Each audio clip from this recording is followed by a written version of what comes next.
screenshot.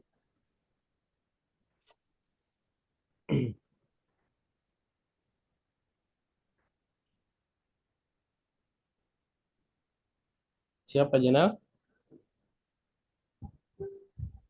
Monggo Bapak. Oke, siap. Oke, bismillahirrahmanirrahim. Assalamualaikum warahmatullahi wabarakatuh.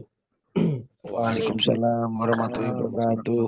Terima kasih pada semuanya yang telah hadir di virtual Zoom ini. Mohon maaf kita baru sekarang yang kedua melaksanakan sinkronus untuk pertemuan Zoom karena banyak beberapa hal yang terpenting. Nanti kita memenuhi persyaratan 4 kali ya. Nah, dari beberapa pertemuan ya, sudah berdiskusi dan lain hal sebagainya. Nanti kita bisa mendiskusikan kembali tahapan-tahapan apa yang belum dipahami, kita diskusi bersama. Yang sekarang kita membahas tentang ilmu pengetahuan dan penelitian di sini. Ilmu pengetahuan dan penelitian di sini, ilmu itu atau sains, pengetahuan tentang fakta-fakta baik natural atau sosial yang berlaku umum dan sistematis. Nah, ini ilmu ya dalam hal kajian metodologi penelitian. Baik fakta-fakta itu secara natural atau secara sosial ya, yang berlaku umum dan sistematis. Nah ini,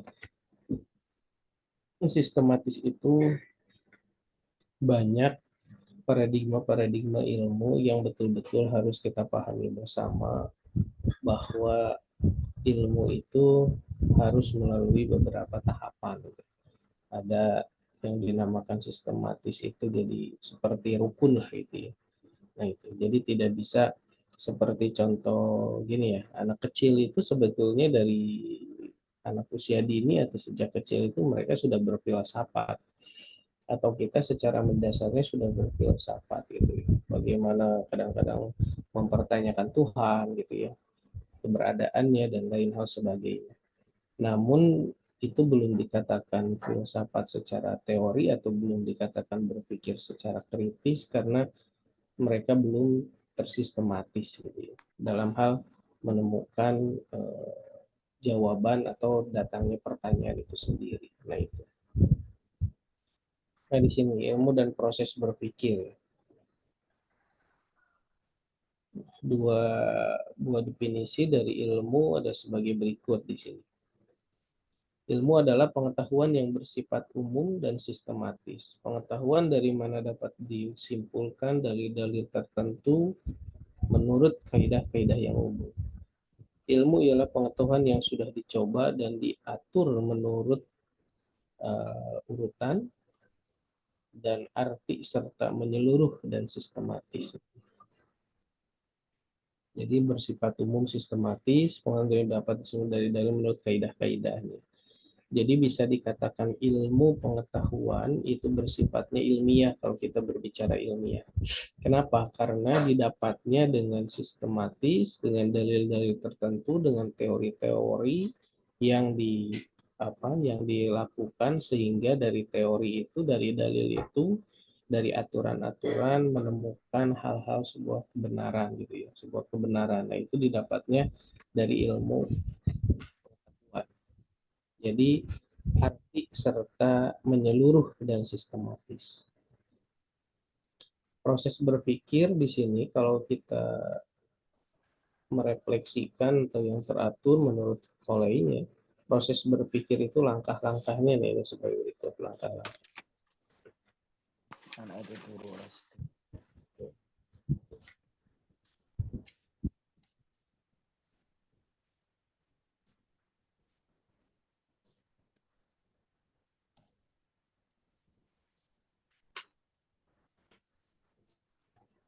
Yang pertama timbul rasa sulit gitu.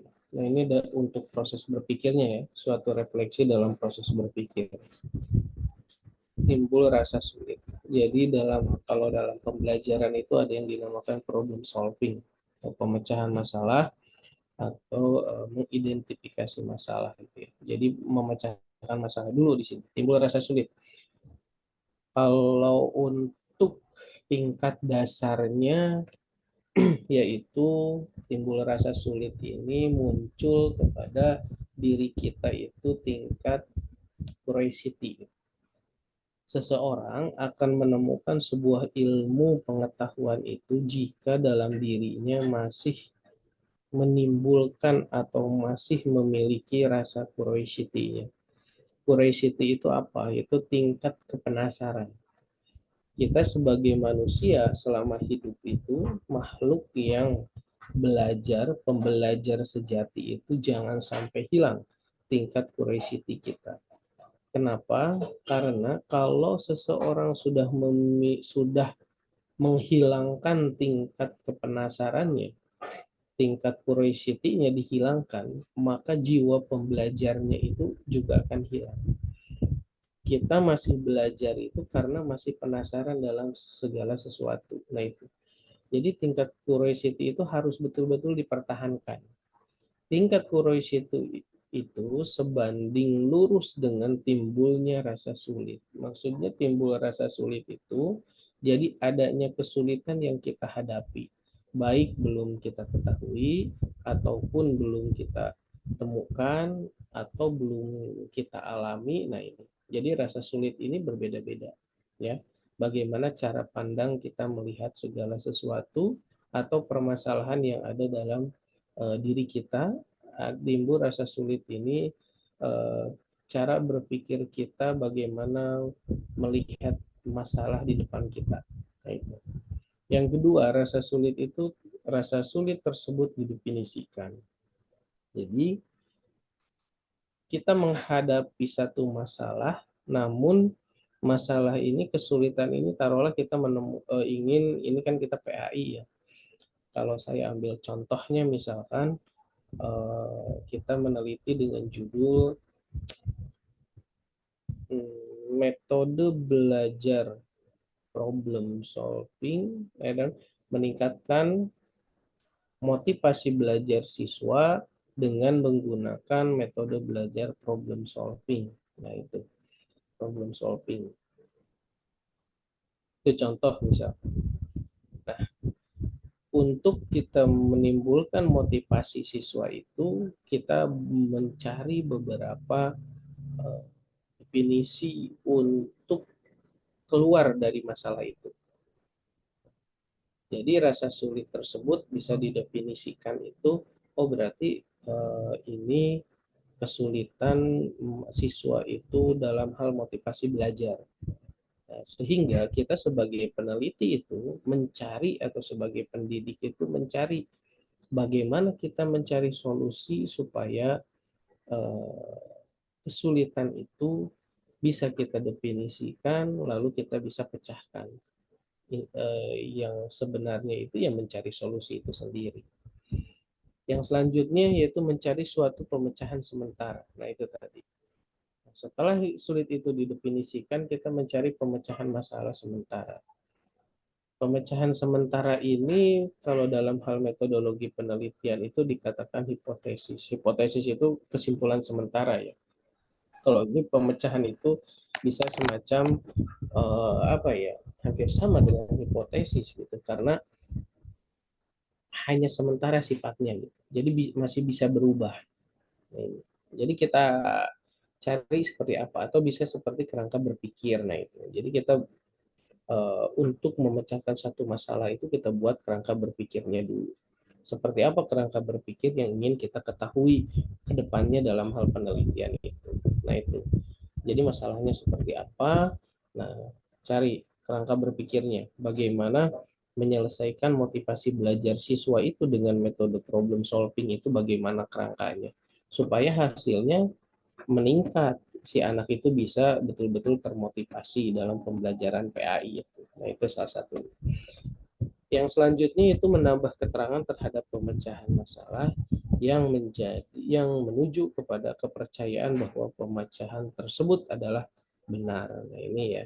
Jadi adanya keterangan pemecahan tadi itu yang menuju kepercayaan bahwa pemecahan tersebut adalah benar. Jadi kita yakini, kita verifikasi bahwa untuk mencari sebuah solusi sebuah definisi, sebuah pemecahan masalah, walaupun sementara ini harus kita yakini bahwa yang kita lakukan sudah yakin dengan teori-teorinya untuk mencapai suatu kebenaran, gitu ya. Nah, itu. Yang selanjutnya melakukan pemecahan lebih lanjut dengan verifikasi eksperimental, yaitu percobaan.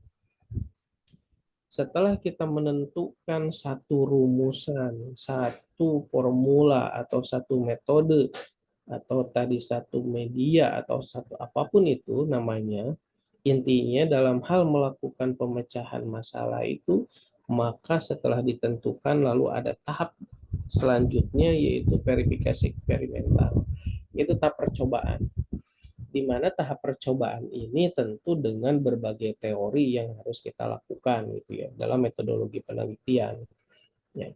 Kalau misalkan kita melakukan penelitiannya kuantitatif, kualitatif, PTK atau studi teks, dokumen, studi kasus, fenomenologi dan lain hal sebagainya dalam metodologi penelitian, itu teorinya, langkah-langkahnya tentu akan berbeda. Nah itu. Jadi setiap masalah itu akan berbeda-beda cara pemecahannya. Nah, waktu pertemuan pertama sudah saya gambarkan untuk menyederhanakan itu bahwa apa menyederhanakan sebuah penelitian itu diibaratkan kita menjadi seorang desainer atau tukang jahit itu. Bagaimana kita mencari metode yang tepat untuk menggunting bahan kain itu. Ini juga sama. Gitu ya. Nah itu. Jadi metode apa yang tepat yang kita gunakan untuk memecahkan masalah yang kita hadapi. Yang selanjutnya mengadakan penelitian terhadap penemuan-penemuan eksperimental menuju pemecahan secara mental untuk diterima atau ditolak sehingga kembali menimbulkan rasa sulit. Nah, setelah percobaan itu dilakukan, maka mengadakan sebuah penelitian terhadap penemuan-penemuan eksperimental itu. Penemuan eksperimental itu, penemuan percobaan itu apa dasarnya? Itu kita ada yang dinamakan kalau dalam skripsi atau tesis disertasi nanti ada di kita menemukan penelitian yang relevan. Penelitian yang relevan ini kita mengupas atau menelaah, mengkaji penelitian-penelitian yang kita teliti yang sama persis seperti kita itu dari artikel-artikel. Diusahakan nanti Bapak Ibu itu kalau mengutip atau menemukan penelitian yang relevan atau ada dalam setiap kampus tuh beda-beda. Ada yang dinamakan penelitian yang relevan atau ada penelitian terdahulu gitu ya. Nah, biasanya kita menemukan tuh misalkan ada dari jurnal A, jurnal B, dari peneliti A, peneliti B, judulnya sama misalkan dengan metode problem solving tapi kasusnya berbeda. Nah, itu bisa dijadikan sebagai penelitian yang relevan. Untuk apa? Untuk menuju pemecahan masalah sebagai satu perbandingan. Nanti kita bisa membandingkan dari hasil penelitian yang kita lakukan, kita unggulnya lebih ke arah sini, kita keunggulannya lebih ke memotivasi siswanya untuk menemukan intinya bagaimana si siswa itu menjadi motivasi belajarnya itu termotivasi kembali khususnya mata pelajaran PAI contohnya. Kalau yang lain masih secara umum mata pelajarannya atau motivasinya tingkat apa gitu nah itu. Jadi kita untuk membedakan dalam hal pemecahan masalah itu sendiri. Ya. Nanti supaya bisa diterima atau ditolak sehingga kembali menimbulkan rasa sulit. Gitu. Ya. Yang selanjutnya memberikan suatu pandangan ke depan atau gambaran mental tentang situasi yang akan datang untuk dapat menggunakan pemecahan tersebut secara tepat. Ya. Nah, memberikan suatu pandangan ini gambaran situasi yang akan kita teliti itu atau proses berpikir kita itu digambarkan dalam kerangka berpikir tadi. Ya. Jadi kerangka berpikir itu menggambarkan sebuah pemecahan masalah yang ingin kita hadapi ke depannya seperti apa. Nah, kalau dalam penelitian ada di kerangka berpikir itu sendiri. Nah, itu ya. Definisi penelitian di sini suatu proses yang panjang dan bertingkat-tingkat penelitian. Bahasa Inggrisnya kalau penelitian itu research ya. Kalau jadi search, mencari, jadi mencari kembali gitu. Jadi mencari kembali, meneliti itu mencari kembali, riset itu. Jadi mencari kembali itu sesuatu, mencari kembali, mencari kebenaran, mencari kebenaran yang ingin kita temukan. Menurut Whitney, pencarian atas sesuatu atau inquiry secara sistematis dengan penekanan bahwa pencarian ini dilakukan terhadap masalah-masalah yang dapat dipecahkan. Jadi pencarian atas sesuatu secara sistematis dengan penekanan bahwa pencarian ini dilakukan terhadap masalah-masalah yang dapat dipecahkan. Jadi segala sesuatu kesulitan atau masalah yang dihadapi oleh kita itu akan bisa kita pecahkan, pasti akan ditemukan satu kebenarannya dengan kita melakukan sebuah penelitian. Tentu saja kenapa bisa ditemukan atau bisa dapat dipecahkan, karena penelitian ini sendiri menggunakan betul-betul kaidah-kaidah ilmiah gitu yang kita gunakan. Jadi ada ilmu itu ada yang betul digunakan, ditemukannya dengan ilmiah dan non ilmiah. Itu lantas akan berbeda nanti hasilnya seperti apa. Nanti tapi kalau kita teliti dengan baik gitu ya, itu kita akan menemukan satu pemecahan masalah dan hasilnya pun akan sangat berkualitas gitu ya. Baik. Ilmu penelitian dan kebenaran. Ilmu dan penelitian mempunyai hubungan yang sangat erat di sini ya. Ilmu dan penelitian mempunyai hubungan yang sangat erat. Karena satu kesatuan tidak dapat dipisahkan.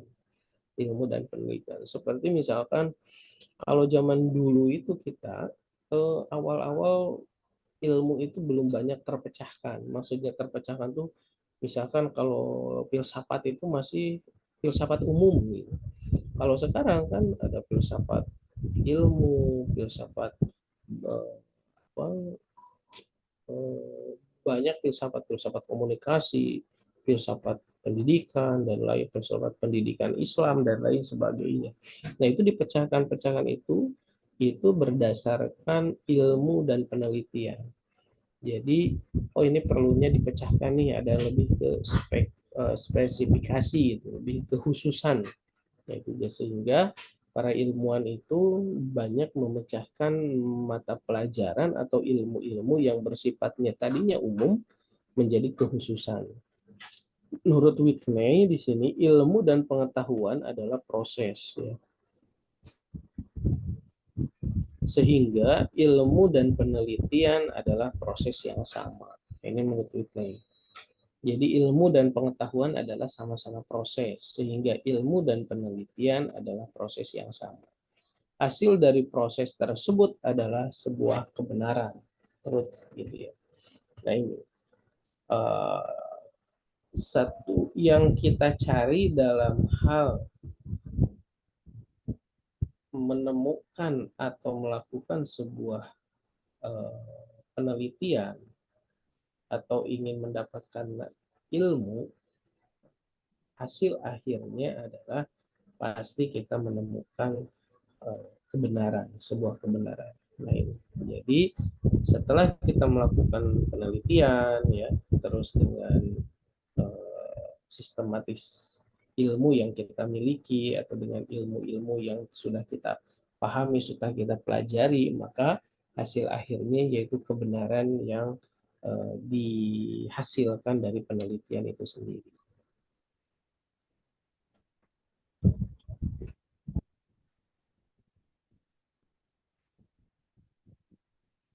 Umumnya suatu kebenaran ilmiah ini dapat diterima dikarenakan oleh tiga hal. Nah, ini ya harus kita pahami bersama. Yang pertama adanya koheren. Jadi suatu kebenaran ilmiah dapat diterima dikarenakan oleh tiga hal.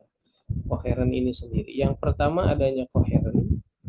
Suatu pernyataan dianggap benar apabila pernyataan tersebut sama dengan pernyataan sebelumnya.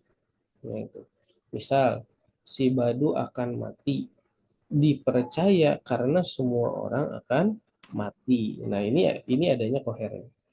Jadi sesuatu pernyataan dianggap benar apabila pernyataan tersebut sama dengan pernyataan sebelumnya. Nah ini, jadi pernyataan sebelumnya itu ya dipercaya bahwa semua orang itu pasti akan mati. Jadi kalau ada orang berbicara, oh si A akan mati, akan meninggal, nah, itu kita percaya karena semua orang pasti akan mati. Nah ini adanya koheren. Yang kedua adanya koresponden. Koresponden ini jika materi pengetahuan yang terkandung dalam pertanyaan ada hubungan dengan objek yang dituju. Ibu kota provinsi daerah istimewa Aceh adalah Banda Aceh. Nah ini, jika materi pengetahuan yang terkandung dalam pernyataan ada hubungan dengan objek yang dituju, ini adalah koresponden. Kalau koresponden itu misalnya kalau kita meneliti, kalau seseorang misalnya ini meneliti nih di sekolah, harus ada korespondennya, yaitu siapa, siswanya gitu ya.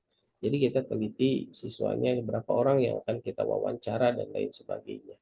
Nah itu, ini suatu kebenaran ilmiah dapat diterima dan dikarenakan oleh tiga hal tadi. Yang selanjutnya yang ketiga adalah pragmatis. Di sini dipercaya benar karena pernyataan tersebut mempunyai sifat fungsional dalam kehidupan praktis gitu ya. Teori X dalam genetika dapat dikembangkan, ini contohnya dengan teknik Z untuk membuat tanaman yang tahan terhadap serangan penyebab penyakit. Ternyata teknik Z mampu sehingga teori X adalah fungsional dan mempunyai kegunaan. Nah, ini salah satunya. Kalau simpelnya itu pragmatis itu jadi suatu kebenaran itu lebih kepada kehidupan praktis yang kita tujuannya itu langsung berhasil gitu ya. Intinya kita berhasil, intinya yang ingin kita capai itu betul-betul tercapai. Kadang-kala kebenaran dapat ditemukan melalui proses non ilmiah. Nah, ini kalau tadi secara ilmiah, nah kadang kebenaran juga bisa ditemukan ilmiah. Yang pertama kebenaran secara kebetulan, gitu ya. Ada kebenaran secara kebetulan, kan kita apa ya tanpa melakukan penelitian dan lain sebagainya gitu ya. Itu benar menurut kita, tapi setelah diteliti benar gitu ya. Itu kadang suka ada merasakan seperti itu. Ini maksudnya non ilmiah karena tidak melakukan uji coba sistematis, keilmuan yang digunakan itu tidak digunakan. Yang kedua, penemuan kebenaran secara common sense, yaitu akal sehat, secara berpikir gitu ya. Kita secara logika tersendiri gitu. Jadi tidak menggunakan yang ilmiah-ilmiah, pada prinsipnya itulah simpelnya. Kebenaran melalui wahyu gitu. Ya seperti apa ya? Kalau orang-orang yang waliullah itu mendapatkan karomah gitu ya, mujizat kalau nabi dan lain sebagainya. Kebenaran secara intuitif, nah ini jadi apa, memiliki intuisi tersendiri gitu ya. Oh ini menurut saya benar nih gitu ya, walaupun menurut orang lain salah tapi intuisi saya benar ya, itu bisa diyakini kebenarannya menurut pribadi. Penemuan kebenaran secara trial and error gitu ya, nah ini setelah kita dicoba-coba gitu ya, nah ini jadi bisa menemukan hal atau sesuatu kebenaran yang kita temukan. Penemuan kebenaran melalui spekulasi. Nah ini spekulasi itu jadi kita menerka-nerka ke depan bahwa kebenaran itu menurut saya benar misalkan dalam hal penelitian atau apapun. Nah ini berarti non ilmiah. Kebenaran karena kewibawaan, ya, kewibawaan dengan ketokohannya atau dengan apa yang dia hadapi gitu ya, atau apa yang dia jalankan di masyarakat dan lain sebagainya. Kegunaan dan peranan penelitian di sini. Kegunaan penelitian adalah untuk menyelidiki keadaan dari alasan untuk dan konsekuensi terhadap suatu keadaan khusus.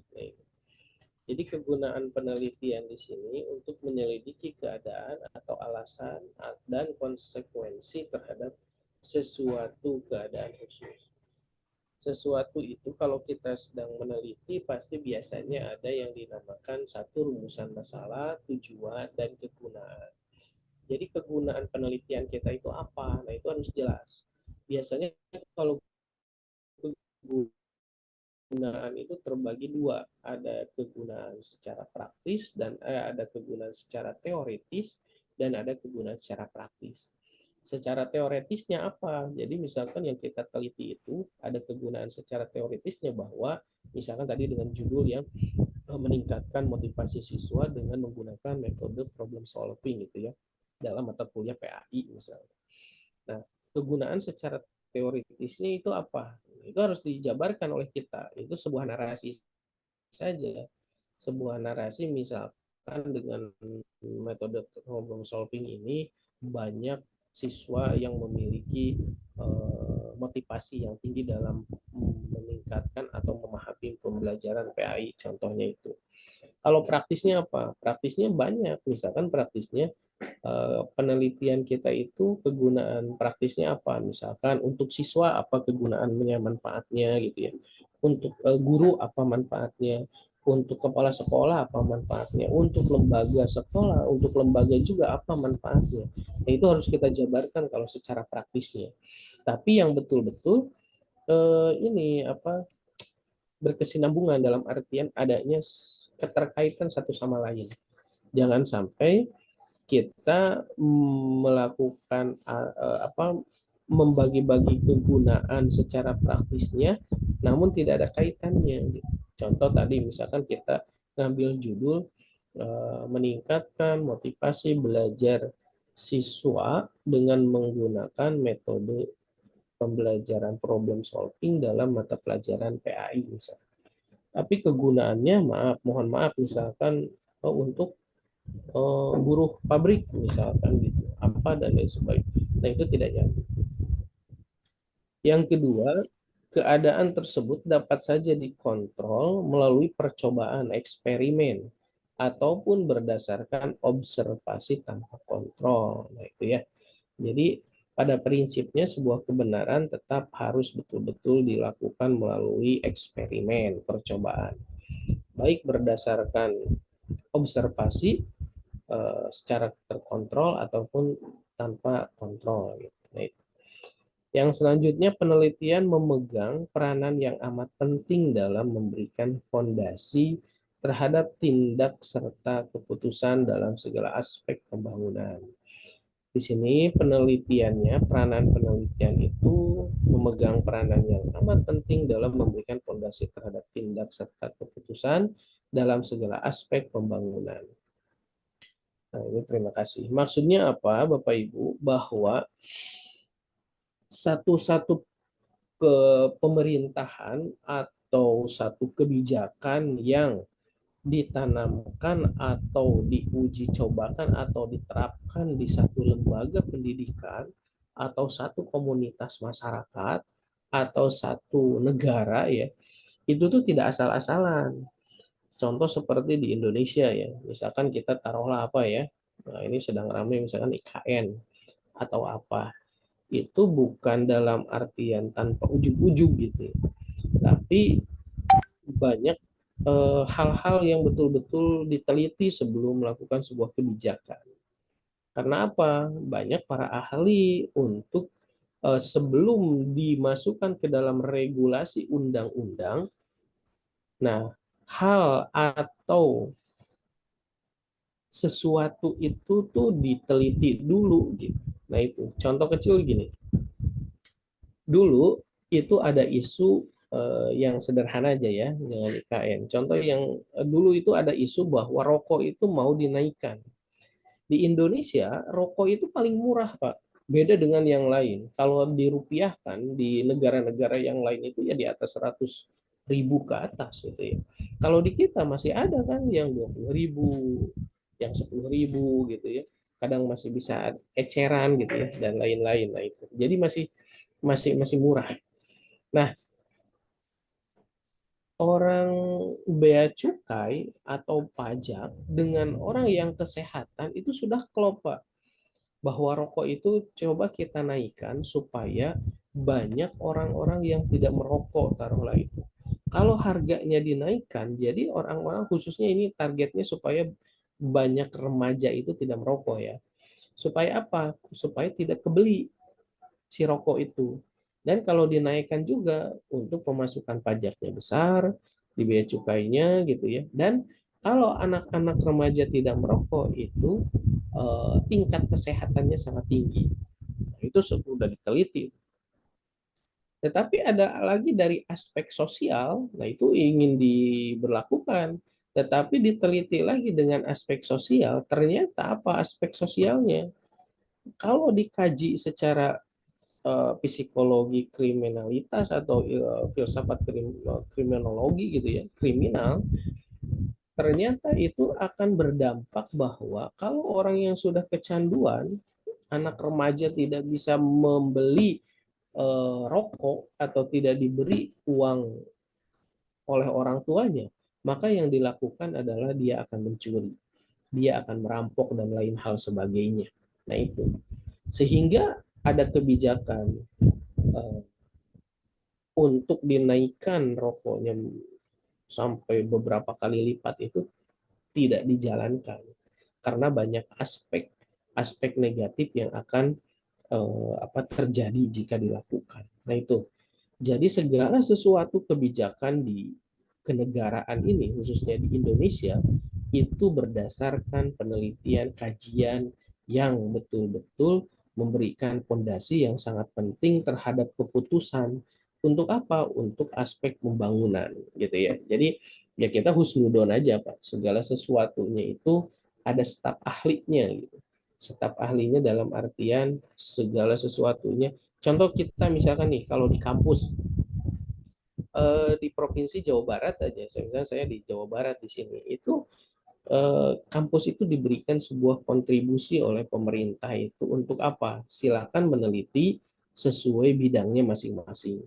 Kalau saya misalkan di YID di Darussalam karena berbasisnya agama, jadi kita menelitinya khusus penelitian-penelitian yang berbasis agama gitu.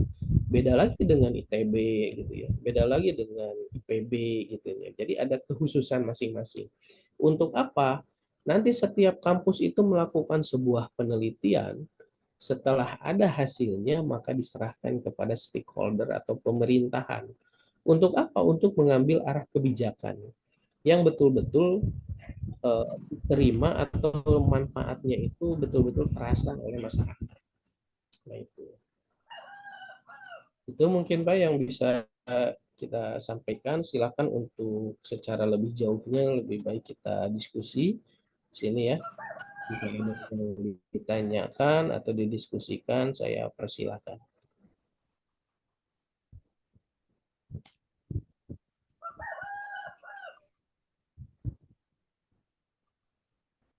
Silakan jika ada yang ingin ditanyakan.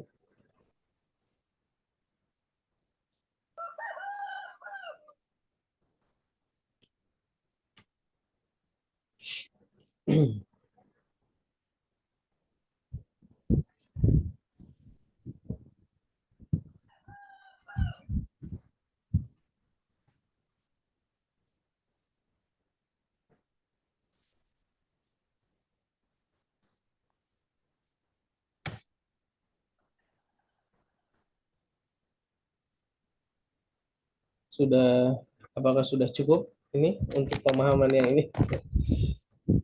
Silakan. Jangan terlalu keras-keras ya, Pak Kiai. Ini lagi puasa nih. Berpikirnya santai saja.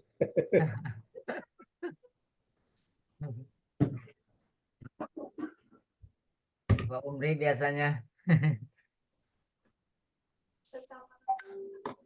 Kalau ini Assalamualaikum warahmatullahi wabarakatuh. ya, Oh, salam, silakan.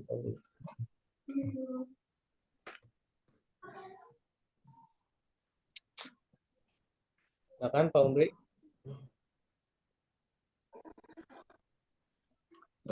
Mohon maaf Bapak ya, sedikit ada kepenasaran saja ya.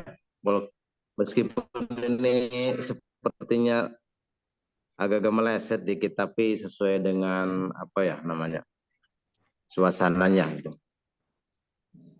Ada yang mengatakan bahwa puasa itu sehat. Nah,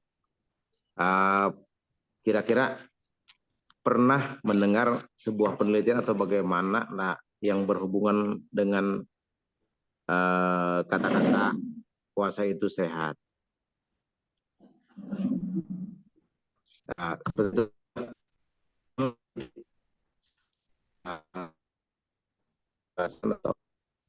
Mungkin pengalaman apa sebagai ilmuwan itu mengenai hal itu. Terima kasih. Kalau memang pertanyaannya kurang nyambung, Pak, saya belum sarap begini, Pak. Terima kasih. Wassalamualaikum warahmatullahi wabarakatuh. Aman, santai, Pak. Ada lagi? Silakan, satu orang lagi.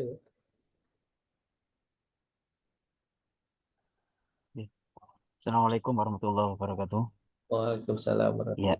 eh, ini biasanya kalau untuk penelitian itu yang kesulitannya adalah untuk menentukan metode penelitian, Pak, yang cocok untuk penelitian akan kita pakai. Bagaimana untuk menentukan metodenya apa, atau mungkin ya penelitian yang harus kita teliti ini cocoknya menggunakan metode apa, itu yang mungkin kesulitannya. Bagaimana itu? Oke, oke. Terima kasih ya, Pak Ahmad dan Pak Umri. Nah, yang nanti kalau ada yang bertanya lagi, silakan bisa disela atau setelah saya menyampaikan. Nah, betul ya, seperti kalau kita misalkan puasa, kalau secara agamanya itu udah jelas, misalnya ada hadisnya, ada perintahnya kita puasa. Kita sebagai orang Islam itu meyakini bahwa kita puasa itu ibadah gitu ya. Karena ibadah kepada Allah Subhanahu wa taala. Nah, tetapi yang uniknya adalah yang mengkaji itu justru orang-orang yang non-muslim gitu ya. Banyak orang-orang yang mengkaji orang non-muslim itu seperti misalkan sekarang banyak oleh tingkat kesehatan misalkan ya, oleh para dokter gitu ya. Terus oleh orang-orang yang betul-betul expert atau fokus di bidang kesehatan seperti orang yang suka gym gitu ya dan lain hal sebagainya. Ternyata setelah diteliti itu pola daripada puasa itu betul-betul sangat bagus dan menyehatkan gitu ya. Tapi kalau secara detail bahasa ilmiahnya, saya juga belum mengetahui bahasa ilmiah ininya ya, misalkan rumus-rumusnya atau apa gitu ya. Karena misalkan kalau dari kedokteran, nah bahasa-bahasa kedokterannya itu kurang kita pahami, namun secara garis besarnya seperti ini. Jadi antara hadis Nabi atau perintah agama setelah diteliti secara ilmiah ternyata ada satu kesatuan atau kesinambungan gitu ya, ada nyambung gitu ya. Jadi betul-betul yang betul diteliti oleh para ilmuwan itu ternyata oh benar setelah dibuktikan secara ilmiah tuh puasa itu betul-betul ada hikmahnya di samping kalau kita kan berdasarkan pahala selesai. Nah itu. Tapi kalau orang-orang yang eh, berpikir gitu ya, maksudnya berpikir itu mengkaji, menelaah, jadi penasaran gitu. Tidak kalau dalam hal ibadah itu kan, mohon maaf ya, saya secara lebih luasnya seperti ini. Kenapa masyarakat Indonesia khususnya atau Timur Tengah dengan bangsa Eropa itu berbeda, Pak? Itu Eropa Barat dan lain sebagainya. Nah, dalam hal ada salah satu jurnal atau artikel dalam sebuah penelitian, ada ilmuwan yang mengatakan seperti ini, Pak, bahwa orang Timur Tengah itu, khususnya itu kita diwarisi oleh pemahaman keilmuan oleh Imam Ghazali, gitu ya. Nah itu. Namun orang-orang Eropa, orang-orang Barat, secara pada waktu kejayaan umat Islam itu lebih diwarisi oleh pemikiran-pemikiran Ibnu Rusdi. Kenapa? Karena Ibnu Rusdi itu pada waktu itu mengedepankan yang namanya falsafi, filsafat. Jadi berpikir segala sesuatunya itu dipikirkan. Sementara Imam Ghazali pada waktu itu adalah lebih mengedepankan kepada ubudiyah. Ubudiyah itu apa? Ubudiyah lebih mementingkan tentang akhirat. Jadi kalau kita berbicaranya tentang akhirat itu pasti ke ibadah gitu. Coba kita bisa teliti, Pak. bisa kita buktikan ternyata benar. Dalam artian kebenaran itu apa? Orang-orang Eropa, orang-orang Barat pasti itu yang menemukan sesuatu yang terbaru itu khususnya yang di zaman sekarang ini pasti mereka gitu. Inilah kelemahan kita sebagai umat Islam lebih mementingkan ubudiyah. Maksudnya bukan ubudiyah itu salah, bukan gitu. Maksudnya sebetulnya dalam Islam kan sudah jelas ya. Robbana atina fid dunya hasanah wa fil akhirati hasanah wa qina azabana. Jadi dunia dan akhirat itu harus seimbang. Nah, pada waktu itu orang-orang Timur Tengah atau orang Timur itu lebih kepada diwarisi oleh pemikiran Imam Ghazali sehingga lebih mengedepankan kepada ubudiyah. Para ulama, para kiai, ustadz itu yang dikasih tahu dalam hal ceramah-ceramahnya itu pasti tentang ubudiyah. Bagaimana ganja sholat ini, tahajud ganjarannya ini gitu. Tapi kalau dalam hal pemikiran Ibnu Rusdi, orang-orang Eropa Barat itu mereka lebih kepada pemikiran. Apapun yang dia lihat pasti dipikirkan dan diteliti sehingga menjadi sebuah produk. HP misalkan ya, atau si Stephen Jobs atau Bill Gates dan lain sebagainya. Nah itu karena mereka itu terus berpikir gitu. Bagaimana untuk menciptakan segala sesuatu. Nah sehingga sebetulnya contoh seperti gini Pak. Tadi ya kita antara puasa. Kalau yang simpel aja, maaf. Ana dopatu minal iman. Kebersihan sebagian dari iman. Slogan itu munculnya tuh dari Islam. Dari Islam slogan itu. Tapi Bapak silahkan kunjungan ke Mesir itu, yang notabene taruhlah Timur Tengah itu Mesir gitu ya. Antara bandingkan Mesir dengan Singapura, wah itu jauh beda. Jadi konsepnya itu ada di Mesir, ada di Timur Tengah, taruhlah ada di Islam, tapi praktek kebersihannya itu di Singapura. Nah itu kan lucu, Pak. Padahal Singapura itu tidak memakai slogan Anadopatu minal iman. Atau kalau kita bandingkan dengan Indonesia itu jauh. Singapura itu kalau di jalan Pak, kita mencari sampah itu susah Pak. Nggak ada itu yang berserakan. Mereka itu takut didenda. Kalau makan, kalau apa ya, kalau nggak ada tong sampah dimasukkan ke tas atau ke kantong kita. Nah itu. Kalau ayah misalkan ngaroko ya, ngaroko ngagunuk dan lain sebagainya di Singapura udah pasti itu orang Indonesia Pak. Kelihatan itu ya. Wah, itu orang Indonesia.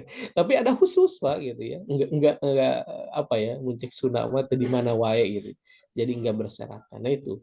Singapura Malaysia aja. Nah, Malaysia yang hukum Islam gitu taruhlah yang notabene Islam. Itu beda, Pak. Gitu. Nah, kalau kita berangkatnya itu dari hasil hadis firman Allah, kalau orang-orang yang berpikir itu berdasarkan mereka itu penelitian keilmuan gitu. Jadi contohnya simpel aja, kalau bersih itu sehat, oh enak dipandang dan lain sebagainya, itu simpelnya gitu. Kalau kita itu kadang-kadang di sekolah nadopatu minal iman ada Arabnya, nadopatu minal iman dan sebagainya. Kadang-kadang sampah masih ada aja gitu ya. Nah, itu kadang-kadang kelemahan buat kita. Maksudnya supaya apa? Supaya mengkritisi kita itu antara hadis dengan keilmuan yang betul-betul melalui penelitian itu berbanding sejajar, lurus segitu ya. Jadi ada betul-betul korelasinya antara tadi misalkan puasa, kalau dalam bahasa agama mendapatkan pahala ibadah selesai.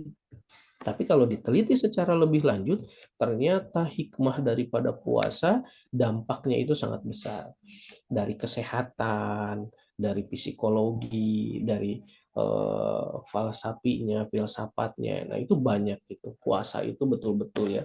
Jadi mendetoks gitu ya, menguras yang ada di perut itu jadi pola makan buka dan sahur dan lain sebagainya itu sudah dipola gitu. Ternyata banyak kajian-kajian menunjukkan itu hal-hal yang baik. Oke, itu ya semoga tidak puas Pak Umri. Untuk Pak Ahmad itu. Betul Pak, jadi dalam hal nanti, kalau kelas ini udah mengajukan judul atau belum ya? Judul skripsi? Belum? Belum, Pak. Belum ada. Belum, betul. Nitip dari saya, kalau pokoknya gini, prinsipnya seperti yang saya sampaikan ya, bahwa skripsi yang baik adalah yang selesai. Nah, patokannya itu aja. Jadi skripsi yang baik yang selesai. Nanti kenapa yang selesai? Karena kita itu dikejar target gitu ya. Pak Syaihu dan yang lain-lain itu harus S1 itu dikejar target, ada waktunya. Kalau mau ideal, penelitian ideal, mau lama, mau apa, nantilah sudah selesai wisuda gitu. Silakan, nggak ada yang ngelarang-larang gitu ya. Nah, dalam hal penelitian yang bisa menentukan atau baik benarnya atau hasilnya bagus dan tidaknya nanti kita itu tidak salah ngambil metodologi penelitian, metode penelitian itu. Contoh gini, misalkan tadi meningkatkan motivasi belajar siswa dalam mata pelajaran PAI dengan menggunakan metode problem solving. Contoh itu ya. Nah, apakah kita itu menelitinya ini mau menggunakan metode kuantitatif, kualitatif, atau PTK ya, atau studi teks dokumen? Nah, ini kita harus tepat. Karena kalau kita tidak tepat, nanti akan salah hasilnya. Seperti saya gambarkan yang awal-awal itu, kita memotong kain itu bagusnya kan dengan gunting gitu. Tapi ada bapak ibu memotongnya itu pakai cutter gitu atau pakai silet, bisa-bisanya, tapi hasilnya akan jelek gitu. Nah, kembali lagi yang pertama satu itu menentukan metode yang pas. Yang kedua, jangan paksakan bapak ibu menetapkan metode yang tidak bapak ibu kuasai.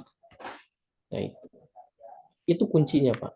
Contoh misalkan gini, saya itu lebih suka gitu ya. Saya ahli dalam metode penelitian kualitatif, Pak. Dari S1 bukan dari hanya S1 gitu ya, dari SMA itu saya paling nggak suka yang namanya matematika. Nah itu. Jadi saya hindari itu dari S1 sehingga saya meneliti itu menggunakan metode kualitatif. Kenapa saya nggak mau kuantitatif? Karena saya menghindari angka-angka. Kuantitatif itu kan nantinya ada percobaan statistik gitu ya. Eh, X kali Y kali apa gitu ya, koherensi dan lain sebagainya, korelasinya apa gitu ya. Ada X, Y, nukar itulah Pak. Pokoknya kuantitatif itu pasti hasilnya nantinya kalau simpelnya itu ya berdasarkan angka-angka hasilnya. Misalkan motivasi belajar siswa itu dengan menggunakan problem solving meningkat 80% meningkat, pelaksanaannya atau pembuatan RPP-nya tapi menurun sekian persen. Nah, persen-persen gitu itu kuantitatif gitu. Nah, kalau kita sudah menyadari kita bukan ahlinya di sana, jangan kita pakai, Pak. Kenapa? Karena kasusnya itu banyak mahasiswa itu yang bolak-balik ganti judul. Sebetulnya itu dia mentok di metode itu. Jadi memaksakan bukan ahlinya. Wacana ini dipaksa oleh pembimbing dan lain sebagainya.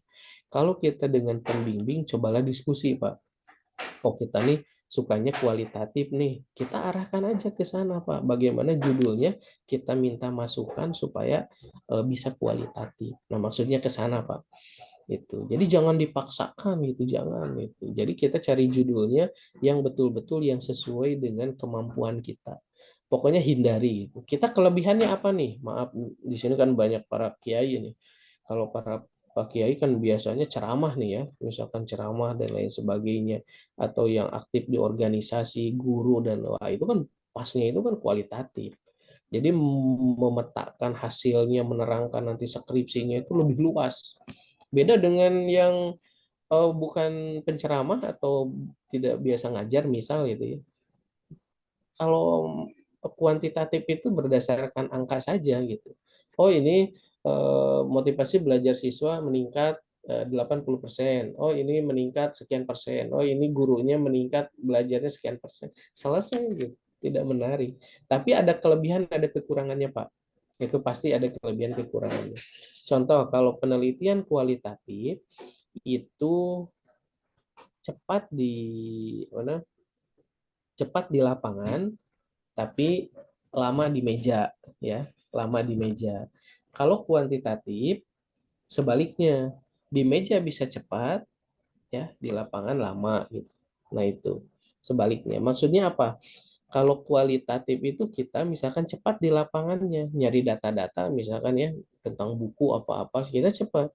Tapi untuk mengolah menarasikan kualitatif, nah itu kita betul-betul harus ekstra. Bagaimana menjabarkan, bagaimana kita eh, apa menganalisis data gitu ya, menganalisis data. Nah, itu harus betul-betul maksimal di kualitatif. Jadi harus banyak baca. Tapi kalau kuantitatif, misalkan, kalau kuantitatif lama di lapangannya, wawancara dulu, ada angket, kita ngasih angket atau berapa kali itu harus ke lapangan kalau ada yang salah balik lagi gitu. Tapi kalau udah datanya sudah ada, kita sambil ngetik di atas meja itu bisa lebih cepat. Kita tinggal masuk-masukkan data saja gitu. Nah, itu. Karena kalau misalkan kalau statistik ya sekarang udah ada rumusnya gitu ya, tinggal dimasukkan, udah ada hasilnya gampang. Nah, itulah. Sekali lagi menentukan metode penelitian kembali lagi kepada kesukaan kita, keahlian kita apa. Pokoknya hindari yang tidak kita sukai. Jadi jangan apa ya, membunuh diri lah kasarnya gitu.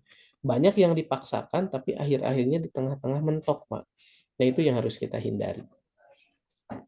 Itu mungkin Pak Ahmad ya, supaya tidak puas pada prinsipnya nanti metode itu bagaimana kita judul. Nah, ini judulnya kemana itu. Silakan bisa diskusi dengan DPA atau dengan dosen ya dosen pembimbing gitu ya, atau nanti dengan dosen pembimbing akademiknya gitu ya. Itu bisa diskusi. Pak ini kita arahnya kemana gitu. Kalau saya sukanya misalkan tadi kata saya apa saya inginnya kualitatif nih Pak itu arahnya kemana gitu. Pokoknya hindari kalau bisa itu ini ya mix method gitu. Mix method itu yang paling tinggi gitu.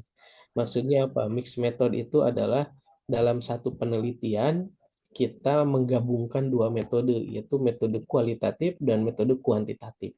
Nah, itu menguras tenaga, menguras pikiran, waktu juga gitu ya, Pak. Nah, itu. Jadi pilih aja salah satu. Kalau guru ya, yang senangnya PTK, silakan PTK itu lebih mudah. Itu saja. Favoritnya Pak Saihu itu Pak. Apa, Pak? Kalau yang paling atas itu favoritnya Pak Saihu. Oh, gitu. Tingkat tinggi nih. Oke. Itu saja. Apakah masih ada, Pak Jani? Atau cukup?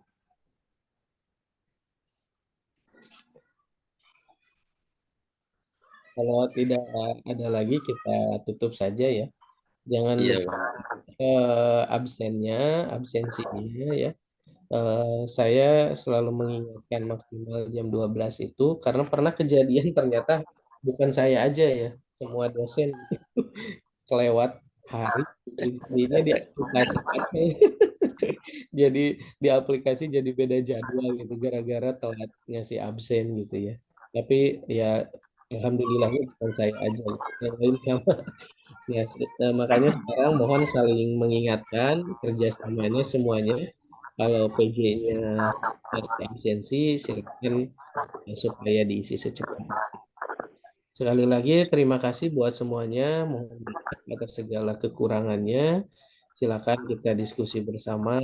Kalau sekali lagi ya, tadi ya metode penelitian itu gunakan yang kita pahami dan buku-bukunya kalau Bapak Ibu membaca buku atau beli buku itu buku metode penelitian tuh banyaknya Pak, banyaknya sangat banyak. Jangan karena oh ini nih penulisnya bagus nih, profesor, doktor atau apa gitu. Tapi kalau tidak Bapak pahami jangan dibeli gitu. Maksudnya apa? Maksudnya cari yang betul-betul kita mudah pahami. Nah, itu kuncinya. Karena setiap buku itu beda-beda cara pemaparan, cara penyajiannya gitu. Walaupun sama tujuannya ke arah sana. Sekali lagi terima kasih buat semuanya. Mohon maaf atas segala kekurangannya. Maaf Pak, sedikit motong Pak. Oh, Tadi iya. saya mendengarkan penjelasan Bapak, saya ada komen sedikit Pak Hmm. tentang kenapa orang Islam itu tidak kebersihannya kurang itu Pak. Karena salah terjemah Pak. Rata-rata anadopatunal iman itu pakailah sepatu untuk menjaga kuman katanya Pak. Jadi Oke. bukan membersihkan sampahnya, tapi beli sepatu gitu Pak. Jadi beda ya. Iya, beda paham. Itu bahaya ya Pak ya. Iya iya betul. Itu mah apa ya, kritik keras buat kita Pak ya. Kalau saya ngebandingin itu ya yang sedih itu misalkan kalau di Mesir itu Pak, ya Allah ya Robi, padahal itu Timur Tengah gitu ya. Tapi udah khasnya aja gitu ternyata. Pak Saihu kalau nanti apa Lebaran, ternyata itu yang paling bagus itu di kita. Kita itu baju bagus, pakai ada yang pakai gamis, ada yang perempuan ya atau laki-lakinya. Wah, bagus-bagus itu. Itu kalau di Mesir, Pak. Kalau di Mesir mau Idul Adha, Idul Fitri ya biasa aja, ada yang pakai kaos olahraga, ada yang pakai kaos, ada yang pakai training gitu. Itu padahal di Mesir itu. Tapi yang khidmat itu di kita aja di Indonesia. Jadi ini serius kebersihannya. Tapi kalau di Singapura kebersihannya, nah itu sangat luar biasa, apresiasi. Ini buat kita lah ya, buat kritik kan buat kita gitu ya. Kenapa orang lain bisa kita enggak? Gitu. Itu saja, sekali lagi mohon maaf atas segala kekurangannya bila disengaja atau tidak disengaja. Sehat buat semuanya, semoga puasa kita diberikan keberkahan Amin, amin. dari Allah Subhanahu wa taala dan sukses buat semuanya yang kita tercapai. Tetap semangat dan selalu berikan yang terbaik. Amin. Subhanallah wa ni'mal wakil. Assalamualaikum warahmatullahi wabarakatuh. Waalaikumsalam warahmatullahi wabarakatuh. Waalaikumsalam.